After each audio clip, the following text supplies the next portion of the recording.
प्रतिशोध ऐसा होना चाहिए कि वो न सिर्फ बताया जाए दुनिया को, वो जिसके साथ लिया जाए वो दुनिया को दिखाई दे। भारत के एनएसए ने यह बात कही कि हमने जो प्रतिशोध लिया है वो ऐसा है कि दुनिया को दिखाई दे रहा है, और उसकी गूंज आने वाले दिनों में न जाने कितने दिनों तक दुनिया सुनती रहेगी, और पाकिस्तान तो सुन सुनकर उसके कान बहरे होते रहेंगे। अब शायद उसे इबरत मिले, और नहीं मिलेगी तो यह प्रतिशोध जारी रहेगा। आज शुरुआत करते हैं प्रतिशोध की इस खबर के साथ, लेकिन उससे पहले बता दूं, एयर मार्शल पीके श्रीवास्तव और मेजर गौरव आर्या मेरे साथ जुड़ चुके हैं। बहुत स्वागत है आपका। यह खबर देखिए, रूस पर यूक्रेन का जोरदार पलटवार, फाइटर जेट बनाने वाले प्लांट पर drone attack, MiG-29K, KUB, MiG-29M, M2 बनाने वाले प्लांट पर अटैक। ये अटैक जरा देखिए, ये वो जगह है जहां पर ऐसे खतरनाक फाइटर जेट्स बनाए जाते हैं, इसी प्लांट में ये सब बनाया जाता है, और यहां पर ये अटैक होना, रूस पर यूक्रेन का जोरदार पलटवार। लेकिन जब भी रशिया के साथ इस तरह यूक्रेन ने कुछ किया है, ये एडवेंचर यूक्रेन को बहुत भारी पड़ा है। तो अब क्या होने वाला है मेजर गौरव आर्य? ये तो आने वाले दिनों के लिए बड़ी खतरे की घंटी है यूक्रेन के लिए।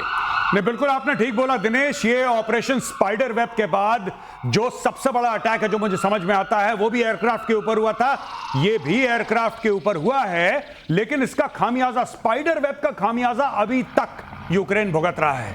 हजारों की मात्रा में ड्रोन और सैकड़ों की मात्रा में बैलिस्टिक और क्रूज मिसाइल रशिया कीव तक मार चुका है, और कीव के आगे रादर आपको एक खबर आपको बताता चलूं कि पोलैंड की एयरफोर्स जो है हाईएस्ट लेवल ऑफ, जिसको कहते हैं कि अपने अब जिसको स्टैंड टू हम कहते हैं, या हाईएस्ट लेवल ऑफ प्रिपेयर्डनेस पे पोलैंड की एयरफोर्स आ गई है, क्योंकि जिस एयरफील्ड पे रूस ने मारा था बम यूक्रेन की, वो पोलैंड के बॉर्डर के बिल्कुल बगल में है। पूरा का पूरा पोलैंड अब इमरजेंसी का माहौल वहां पे बन चुका है। तो रूस छोड़ेगा नहीं। अगर यूक्रेन को ये गलत फहमी है कि रूस के अंदर वो अटैक कर सकता है, फिर देखिएगा, पहले सिर्फ ईस्ट में लड़ाई हो रही थी दिनेश भाई, अब पूरा वेस्ट पे पहुंच गया, यानी कि पूरा यूक्रेन पार कर लिया रशिया ने, और end to end Russia attack कर रहा है यूक्रेन को। तो अगर ये होने वाला है तो और ज्यादा खतरे की घंटी है। अगर पोलैंड भी वॉर में आ गया, ये नेटो कंट्री है, अगर ये वॉर में आ गई तो जाहिर है फिर नेटो पूरा का पूरा वॉर में आ जाएगा, युद्ध और बड़ा हो जाएगा। लेकिन ये जो ईस्ट, लुहांस्क और डोनेट्स्क की तरफ से अब ये जो कहा जा रहा है पोलैंड के साथ लगने वाला बॉर्डर यूक्रेन का,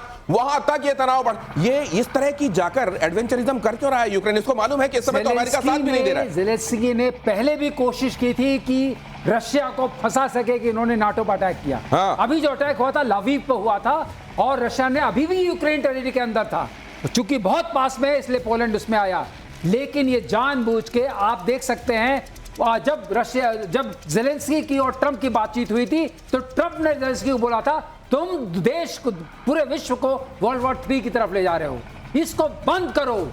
अब वो देखिए, ये जानबूझ के कर रहा है। जब भी वॉर थोड़ा थमने लगता है, इनको सप्लाईज कम हो जाती हैं, ये किसी ऐसी जगह हमला करते हैं कि उसके बाद इनको सप्लाईज मिले। तो ये क्यों हो रहा है इसकी वजह समझ लीजिए। खुद को पिटवाएगा, और ज्यादा पिटवाएगा यूक्रेन असल में। लेकिन ये क्यों होगा? ताकि और मदद मिल सके। कई लोग होते हैं जो अपना घाव दिखाकर दूसरों की सिंपैथी और फिर मदद लेने की कोशिश करते हैं। शायद यही यूक्रेन इस समय यहां कर रहा है वॉर के बीच। ज़ेलेंस्की का बहुत बड़ा दावा। इस बीच खबर, अमेरिका से 3 नई पेट्रियट एयर डिफेंस सिस्टम लेने की कोशिश में 2 एयर डिफेंस सिस्टम जर्मनी से मिलेगा। ये देखिए, यही होता है, खतरा दिखाओ, मदद लो। जबकि एक patriot air defence system Norway से मिलने वाला है। तो ये एयर डिफेंस सिस्टम, इस तरह की तमाम मदद तब तक मिलेगी जब तक खतरा नजर आता रहेगा यूक्रेन के ऊपर, और ये खतरा और बड़ा करके दिखाने की कोशिश में है यूक्रेन। लेकिन कहीं ऐसे में ये तो तब तक होगा ना जब तक आपका वजूद होगा। जिस तरह से पिटाई हो रही तो वजूद खतरे में आ जाएगा। दिनेश भाई, साफ सीधी बात है, इसको मैं कहता हूं पाकिस्तान मॉडल।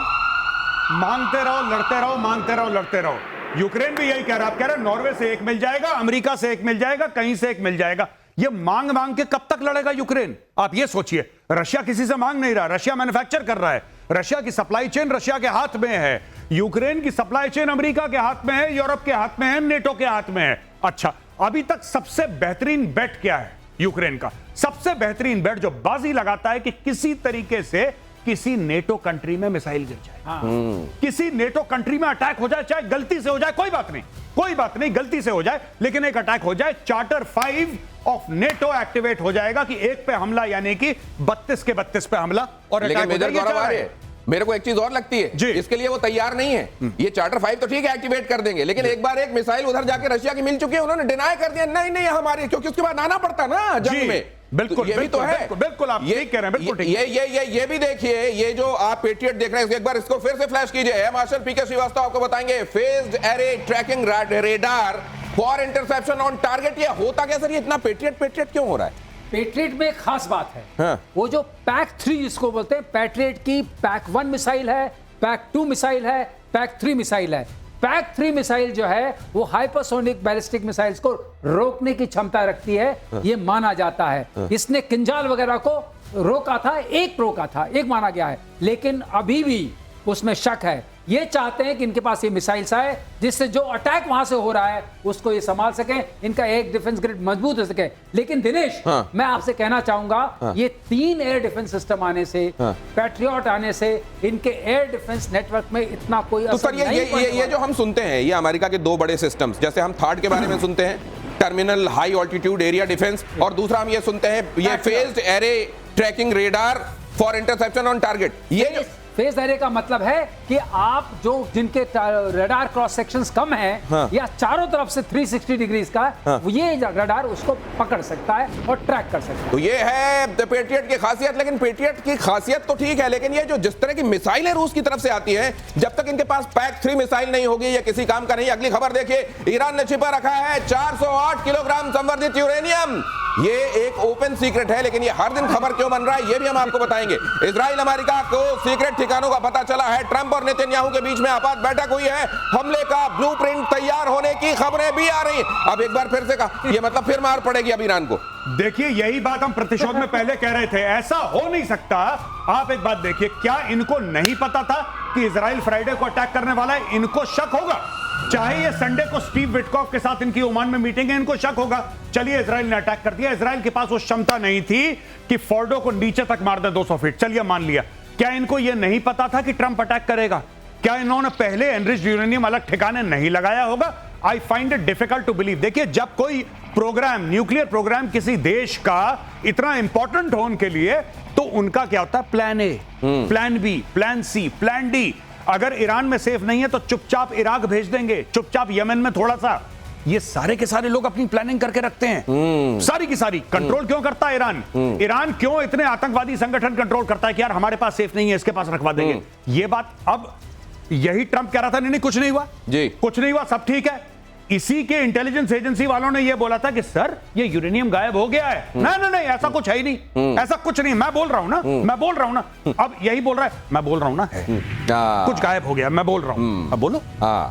तो ये उस तरह की बात है कि आसमान नीला होगा तो हम हमला नहीं करेंगे। तो सबने कहा कि आसमान नीला है, नीला साहब नहीं, लेकिन आसमान नीला होगा तभी हम हमला करेंगे। इस तरह का ट्रंप का ये स्टेटमेंट। खैर, ये ट्रंप जानते हैं। अगली खबर देखिए, अमेरिका ने इस बीच जारी किया है ट्रैवल एडवाइजरी में ईरान की यात्रा की मनाही। ईरान जाना खतरनाक हो सकता है, ईरानी मूल के अमेरिकियों को ज्यादा खतरा। यूनाइटेड स्टेट विदेश विभाग ने जारी की एडवाइजरी। असल में बहुत सारे लोग ऐसे भी हैं जो ईरान के मूल के हैं, मतलब वो रहने वाले, उनका ओरिजिन ईरान का है, लेकिन अब वो अमेरिका के नागरिक हो चुके हैं। अमेरिका ये कह रहा है कि वहां जाओगे तो खतरे में आओगे। मुझे एक चीज और लग रही है, शायद अमेरिका को ये लग रहा है कि ये जो ईरान के मूल वाले लोग हैं और अमेरिका में रह रहे हैं, कहीं स्पाई ना कर रहे हो, जासूसी ना कर रहे हो, इसलिए ये कह दिया गया है देखो जाओगे तो फिर रिस्क तुम्हारी है, क्योंकि उसके बाद पिटा गए तो मेरे से मत बोलना। क्या ये बात सही है सर? ना ये आपने एक नया पहलू दिया, इस पर मैंने नहीं सोचा था, लेकिन आप बात सही हो सकती है। वो आप जो कह रहे हैं, अगर आप यहाँ पर कोई जासूसी कर रहे हैं और वहां जाके खबर देना चाहते हैं तो उस पर भी प्रतिबंध लग गया। और दूसरी बात है कि मैं इसलिए ऐसा कह रहा हूं सर कि जब ये सब चल रहा था, नेतन्याहू उधर मार रहे थे, अमेरिका उसमें शामिल हुआ था, आपने देखा अमेरिका में अचानक कुछ जगहों पर कैसे विरोध होने लगा था। नहीं, ईरान के खिलाफ नहीं होना चाहिए, नहीं, हमास के खिलाफ नहीं होना चाहिए, नहीं, इनको उनके मानवाधिकार ज्यादा नजर आते हैं जो दुनिया भर के मानवाधिकारों को खतरे में डाल रहे हैं। इसलिए मुझको लगता है चेतावनी दी, बिल्कुल चेतावनी है। और दूसरी एक बात और है, ट्रंप की एक और पेशोपेश है, वो ये है कि जो वहां का कॉन्स्टिट्यूशन है वो कहता है कि कोई अमेरिकन अगर कहीं फंसा है तो आर्म फोर्सेस की जिम्मेदारी है उसको वहां से निकालना। अब ये बंदे वहां चले गए और वहां इन लोगों ने उसको पकड़ लिया, अब आपको तो जरूर कोई ऑपरेशन करना पड़ेगा। नहीं तो ये बात जो है सर, ये बात बड़ी खतरनाक है। लेकिन मैं एक बात आपसे जानना चाहता हूं, क्योंकि इस्लाम में तो कई जगहों पर यह कहा जाता है कि भाई साहब आपका बाउंड्री से, आपकी उस जमीन से कोई लेना देना नहीं है जी। आपकी तो जो एलिजियंस होनी चाहिए वो जहां होनी चाहिए आपको बता दी गई, खुद मुख्तारी अल्लाह की। हाँ, तो अगर ऐसा है सर, तो ये बेशक कई लोग अमेरिका के हो जाएं सिटीजन्स, लेकिन उनका क्या, उनकी निष्ठा अमेरिका के साथ होगी? देखिए, ऐसा है कि कई ईरानी हैं बहुत परेशान हैं ये खमेनेई की रजीम से, और कई ईरानी हैं पसंद नहीं करते ये जो करंट रेजिम है, और वे ईरान के अंदर भी हैं और ईरान के बाहर भी हैं। पहली बात तो ये है। दूसरी चीज ये है कि आज की तारीख में जो धरपकड़ मची है ईरान के अंदर कि ये भी जासूस है, ये भी जासूस है, बिल्कुल ठीक बात है जो सर ने बोली है कि आज की तारीख में अगर कोई अमेरिका से गया, वो तो अमेरिकन सिटीजन है, he is an American citizen. वो अपनी बुआ से मिलने गया, अपनी मौसी से मिलने गया, खमेनी ने बोला तू अमेरिका का जासूस है, पकड़ लिया।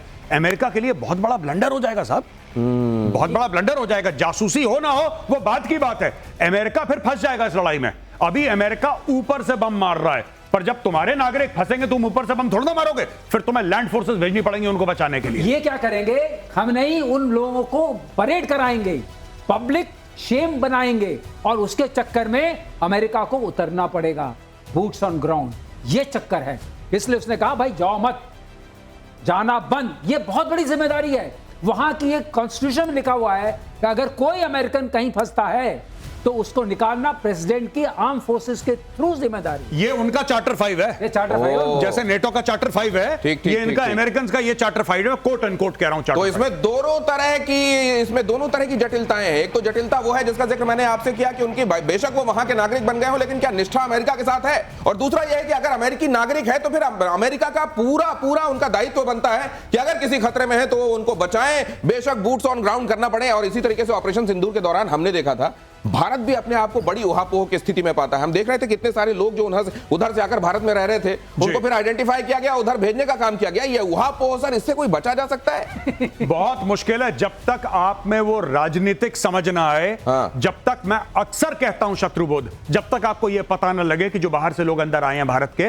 वो भारत को कितना नुकसान पहुंचा सकते हैं, क्षमता। ये रोहिंग्या आए वहां से, बंगाल से आते आते पहुंच गए जम्मू कश्मीर। अब कहां बंगाल है, कहां जम्मू कश्मीर है? फ्रॉम ईस्ट टू नॉर्थ, ये साउथ में बैंगलोर में बैठे हुए हैं, बताइए, और इनको कोई रोकने वाला नहीं है। तो कल अगर कोई नेशनल सिक्योरिटी इंसिडेंट होता है, आप किसको धर पकड़ेंगे? किसको धर पकड़ेंगे? और ये घर में जो घुसे हुए हैं लोग, अगर उन्होंने, जब आप दुश्मन से लड़ रहे हैं, आपके पैर पकड़ने, हाथ पकड़ने ये शुरू कर दिए, तो आप अपने आप को कैसे आजाद कराएंगे इनसे? ये बड़ा चैलेंज है। ऑपरेशन सिंदूर पर एनएसए अजीत डोभाल का बहुत बड़ा बयान। ऑपरेशन सिंदूर में आतंकी अड्डे तबाह हुए, पाकिस्तान के 9 टारगेट हमने उड़ाए, भारत में नुकसान का कोई सबूत नहीं दे पाया पाकिस्तान। अजीत डोभाल ने कहा कि भाई दुनिया भर में, आज के जमाने में तो दुनिया भर में सबूत दे दिए जाते हैं, तुरंत मीडिया एक्टिव होकर यह बता देती है कहां कितना नुकसान हुआ। हमने तो तुरंत बताया और दुनिया भर की मीडिया ने भी बताया।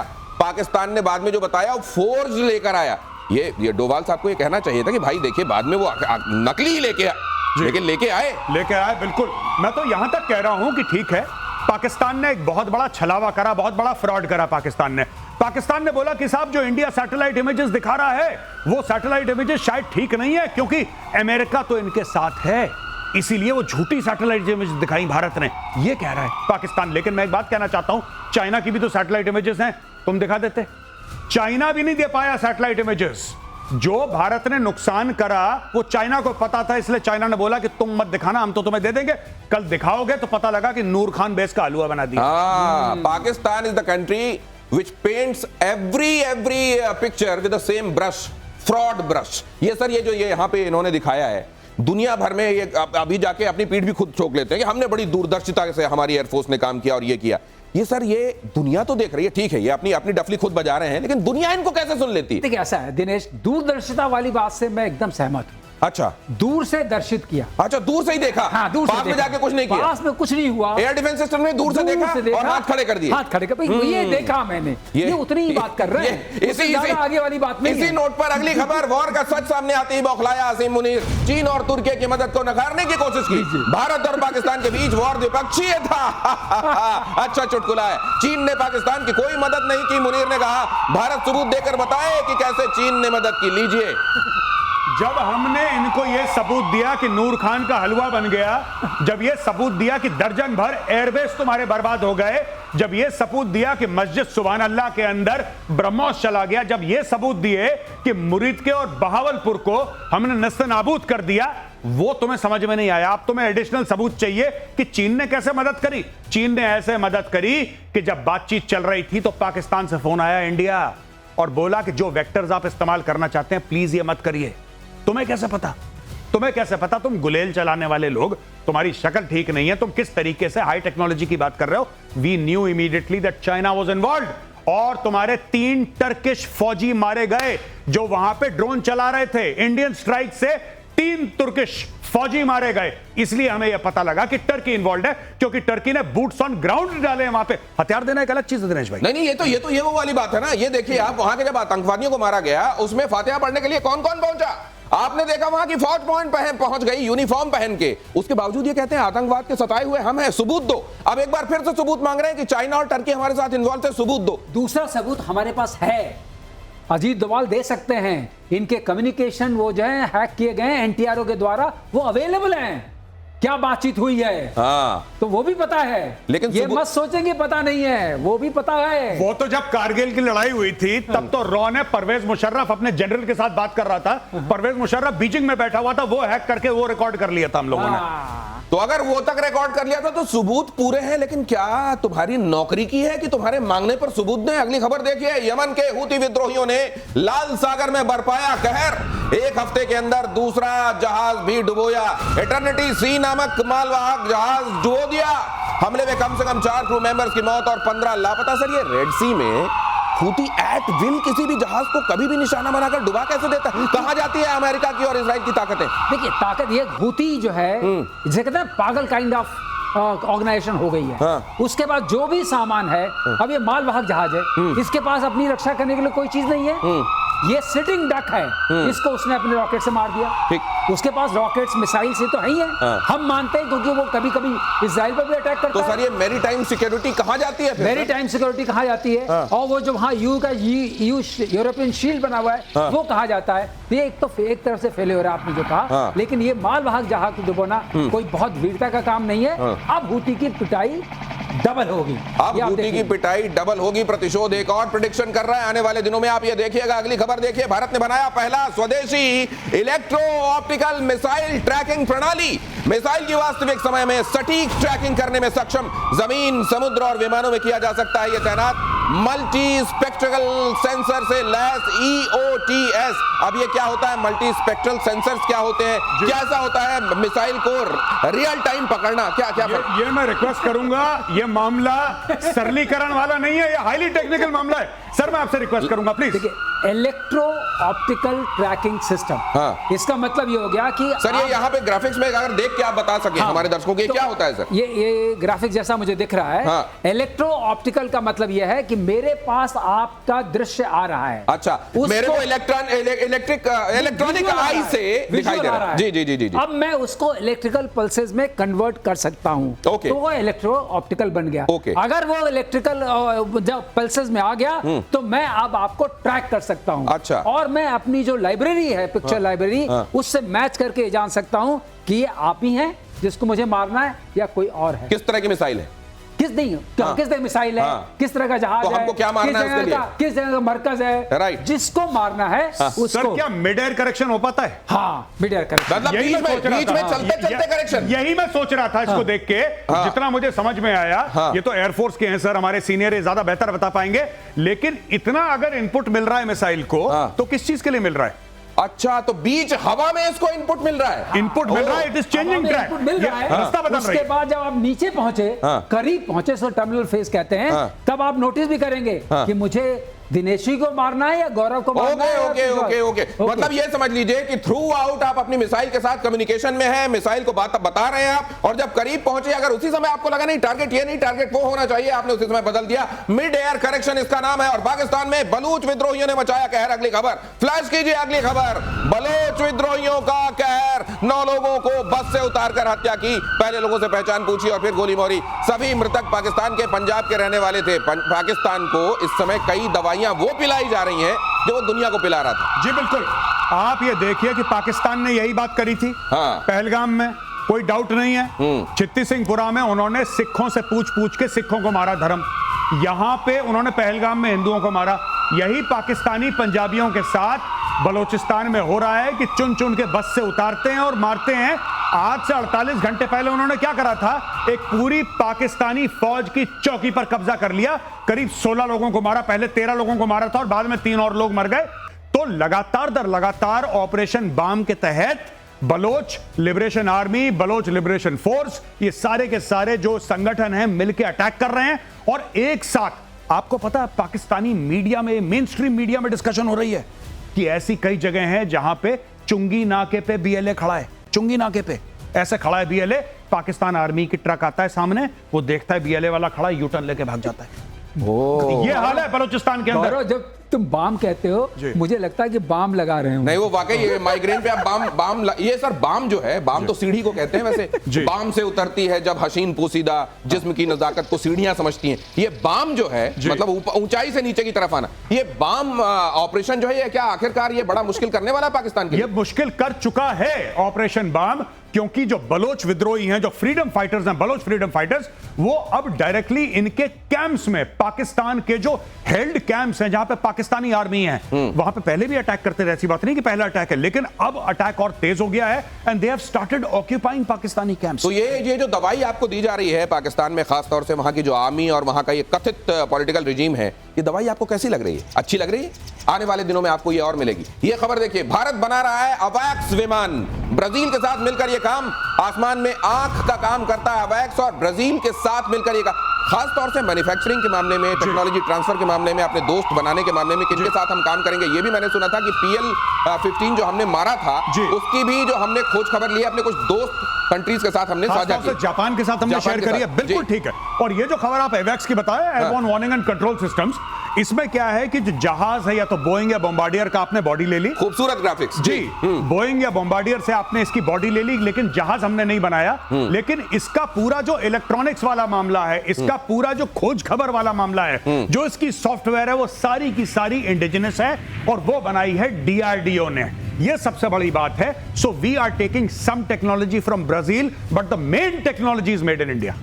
गौरव बिल्कुल सही बोला है। ये बनता है centre for airborne systems CABS में, बैंगलोर में बनता है। और ये जैसे गौरव ने बताया, ये जहाज ब्राजीलियन है और उसमें जो सामान है, इलेक्ट्रॉनिक्स जो है, वो DRDO ने अपने आप बनाई है। ये बहुत बड़ी बात है। मैंने एक बार आपके शो में ही बोला था कि हमें जो उसके लिए चिप चाहिए, जो उस जिसको आइजा रेडार बोलते हैं, एक्टिव इलेक्ट्रॉनिकली स्कैन अरे रेडार, उसकी जो चिप होती है वो हम बनाने लगे हैं। वो बहुत क्रिटिकल टेक्नोलॉजी है बनाने के लिए, और गैलियम आर्सेनाइड से बनाते थे, गैलियम आर्सेनाइड वाली हम बनाने लगे। तो आप ये कह रहे हैं कि जो कभी सपना था भारत में बनाया जाना, अब वो मूर्त रूप ले रहा है, करने लगे। DRDO ने बहुत सक्षम किया है। इसके बाद आप देखिएगा, ये बड़ी चीज है अपने आप। तो DRDO की जय हो। आत्मनिर्भर बनाने के मामले में इसका बड़ा महत्वपूर्ण योगदान है। और अगली खबर देखिए, देश में पहला माउंटेड गन सिस्टम बना, 80 सेकंड में फायरिंग के लिए तैयार हो जाता है। पहाड़ी क्षेत्रों में शूट एंड स्कूट, मारो और वहां से अलग हो जाओ। इसकी क्षमता माउंटेड गन सिस्टम में 155 to 152 कैलिबर की तोप लगी हुई है। और ज्यादा बताएंगे मेजर गौरव आर्य। देखिए साहब, ऑटोमेटिक लोडिंग है। सबसे पहले ये देख लीजिए, ऑटोमेटिक लोडिंग है, यानी कि एक रोबोटिक आर्म है जो शेल लेता है, शेल को लोड करता है, कंप्यूटर पूरा का पूरा उसका लैटिट्यूड लॉन्गिट्यूड लेता है और गन फायर करती है। और फायर करने के बाद लिफ्ट करते हैं गन को ऊपर, अपने आप लिफ्ट होती है हाइड्रोलिक से और मूव कर जाती है। शूट एंड स्कूट यानी कि आपने ठोका, आप भागे वहां से। क्यों?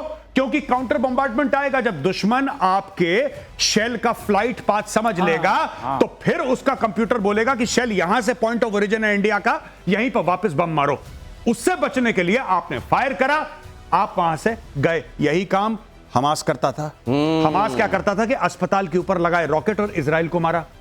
जब इजराइल का कंप्यूटर यह रीड करता था कि हमास यहां से फायरिंग कर रहा है, तो इजराइल का कंप्यूटर वहीं पे मिसाइल भेजता था। अब इजराइल को क्या पता कि जो मिसाइल का ओरिजिन का पॉइंट है, that is actually a hospital.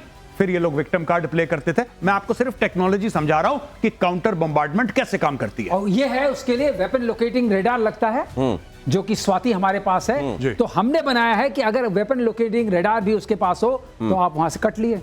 तो ये इस तरीके से मारना और वहां से फिर अलग जगह पे शिफ्ट हो जाना, ये टेक्नोलॉजी। और ये भारत अब खुद मुख्तारी के साथ करने लगा है। और शाही अंदाज में श्रीलंका के दौरे पर असीम मुनीर, मैंने आपको कल थोड़ा सा इसके बारे में बताया था, आज और अच्छे से समझ लीजिए। खास चार्टर्ड प्लेन से श्रीलंका जाएंगे मुनीर, बाइक सवार गार्ड्स के साथ चलेंगे मुनीर, और लग्जरी सिटी टूर और हेलीकॉप्टर की सवारी भी करने वाले हैं मुनीर।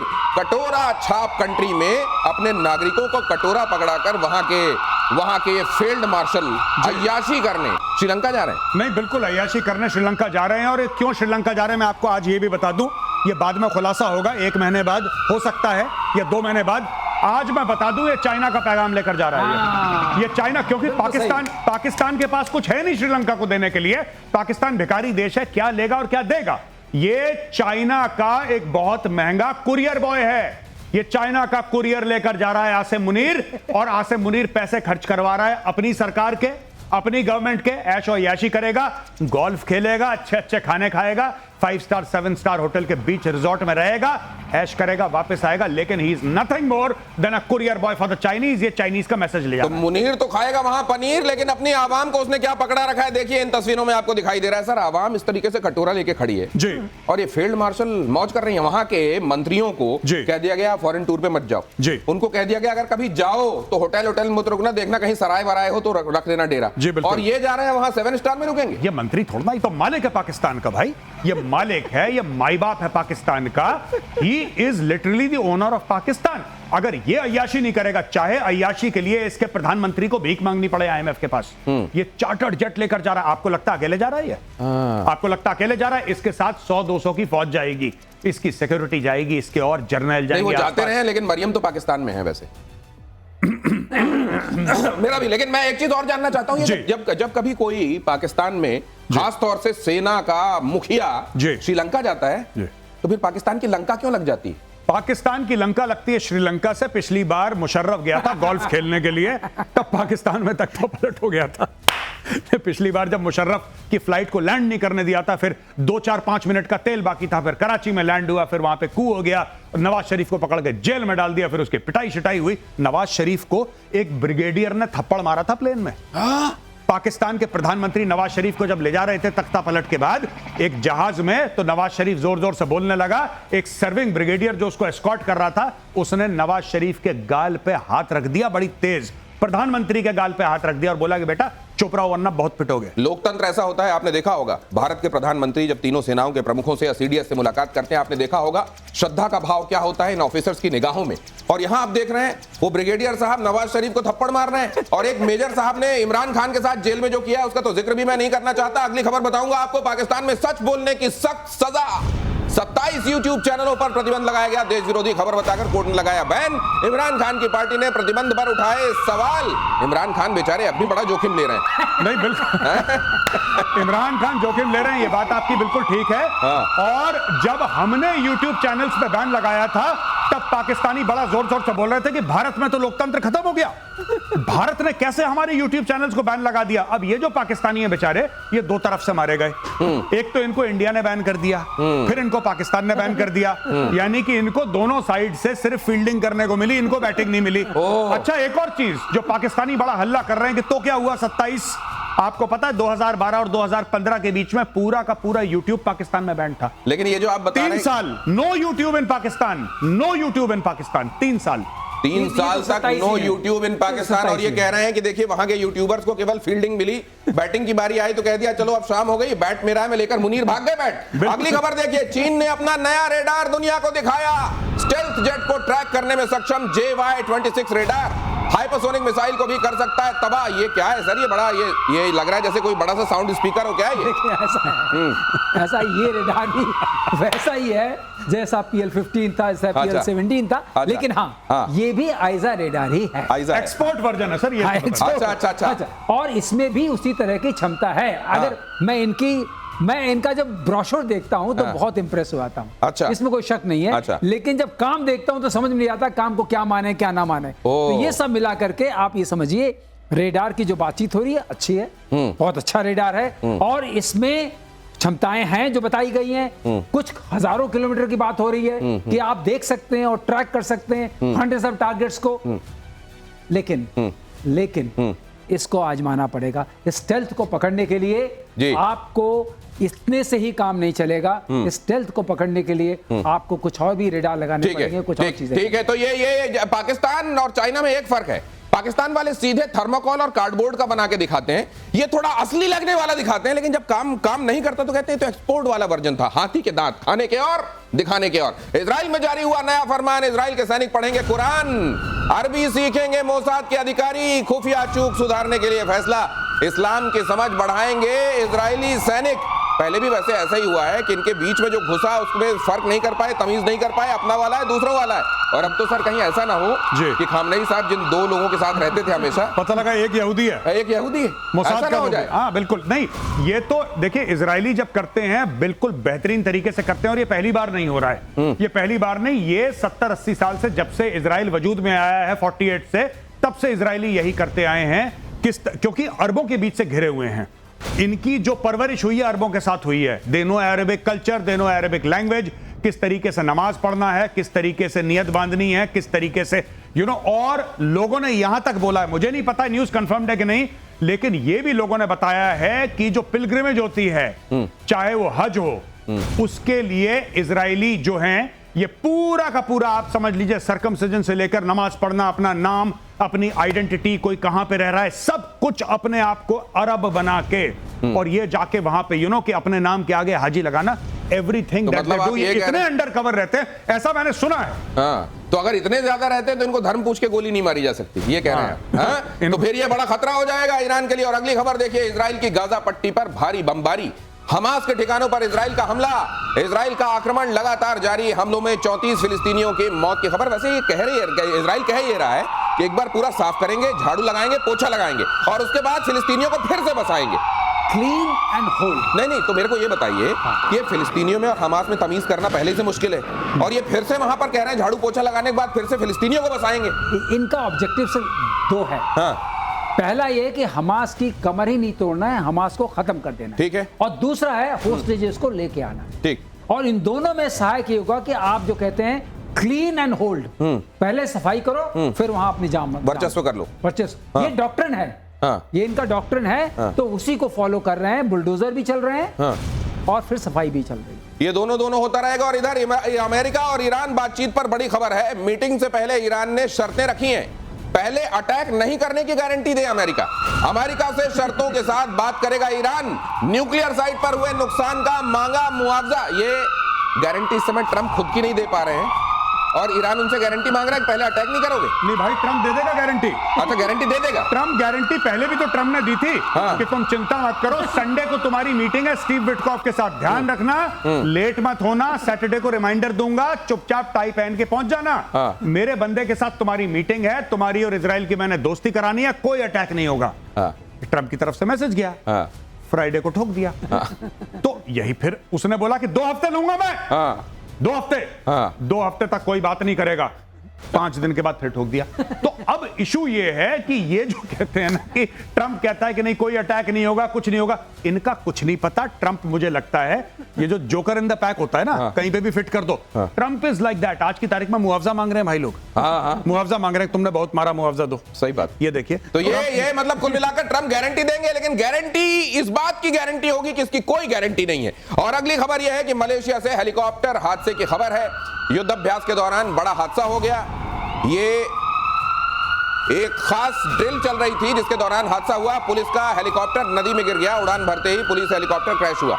ये इस तरह की जो घटनाएं होती हैं सर, ये क्यों होती हैं? ट्रेनिंग की कमी से, मशीनरी की गड़बड़ी से क्यों होता है? Actually on a serious note, aviation है, इसमें बहुत सारे रिस्क हैं, और हेलीकॉप्टर के साथ सबसे खास बात यह है, जो इस तरह पुलिस हेलीकॉप्टर है तो छोटा वाला, हल्का वाला होगा, कि अगर विंड किसी तरीके से सी में, जैसा मैं सुन रहा हूं सी में हुआ है, तो some time there is a cyclone kind of thing which comes up, अगर ये उसमें फंस गया तो गिर जाएगा। तो ये अब आज के प्रतिशोध को हम समाप्त करें, लेकिन उससे पहले सर, मैंने देखा पाकिस्तान की करेंसी में 1000 रुपए के नोट में आपकी तस्वीर, ये क्यों, कब हुआ है सर?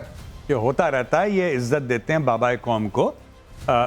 जिन्ना को डिस्प्लेस कर दिया था मैंने, जिन्ना इनका बाबा कौम था, फादर ऑफ द नेशन, फिर बोला कि नहीं साहब मेजर गौरव आर्या को बाबा कौम बनाएंगे, तो आप इंटरनेट पे जाइए, पाकिस्तानी खुद ही बना देते हैं मेरी फोटो डाल के, तो आप देख लेंगे मेरी फोटो है, इनके 1000 रुपए के नोट पे गौरव आर्या की फोटो लगा रखी है। पाकिस्तानियों ना करते रहते हैं बेचारे, बच्चे हैं अपने, कोई बात। कहते हैं कहते हैं कि प्रतिशोध हद से जब बढ़ता है तो कई बार मोहब्बत में भी बदलता है, होता है क्या ऐसा? आप बताइएगा किस दिन। आज आपके लिए बहुत धन्यवाद, आप सब यहाँ चर्चा में जुड़े। नमस्कार, जय हिंद।